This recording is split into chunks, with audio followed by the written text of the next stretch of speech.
And only on 5 tonight, I'll bet you didn't know that legendary comedian and former Tonight Show host Jay Leno performed a live show here at the station. KOBI-TV president and owner Patsy Smullin talks with former KOBI producer Mark Dumond about the station's special Leno connection. Here's Patsy Smullin presents KOBI-TV Turns 70. 1988 to 2007, producer extraordinaire Mark Dumond.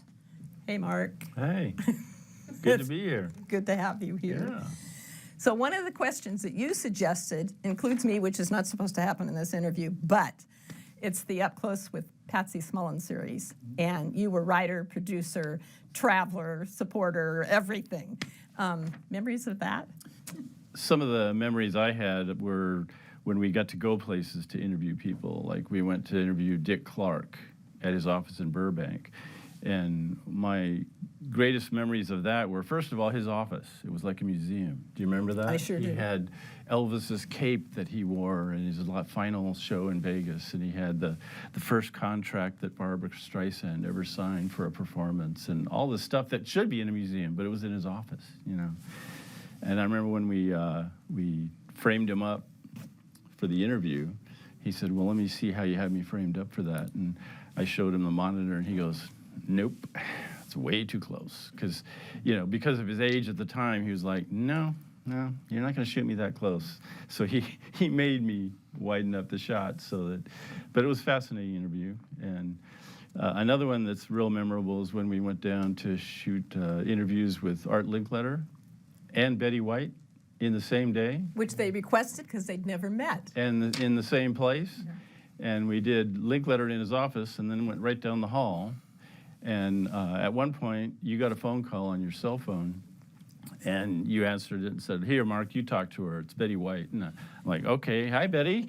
And it was Betty because she was running late. She's like, oh, I'm so sorry. Driving herself. I'm so sorry. There's traffic backed up on Sunset Boulevard, and I'm going to be a little bit late. And she was so apologetic to us. She's the celebrity, and yet she was really apologetic to us. And so that was memorable. And I remember at one point during that interview, you were talking about her character on, was it the Mary Tyler Moore Show, Sue Ann Nivens, and you referred to her as a slut. And she said, no, she wasn't a slut, she was a nymphomaniac, and there's a difference. And I just thought to myself, that's the first time ever that I was lectured by an 80-year-old lady about the difference between a slut and a nymphomaniac. You mentioned one of your memories of our many experiences with Jay Leno. Well, Jay Leno, it was kind of a unique thing with Jay Leno because there was multiple shows that you did with Jay Leno, including one that I just came across the other day on YouTube that I didn't even know about. You did one recently with Jay Leno. And so that you've done 3 shows with Jay Leno, dating way back to the early 90s, when he didn't have gray hair, and neither did we. And there was that memorable evening where Jay Leno came and did a live show in Studio C across the street. One of the things I remember most about you is you would never say no. Thank you. Thank you.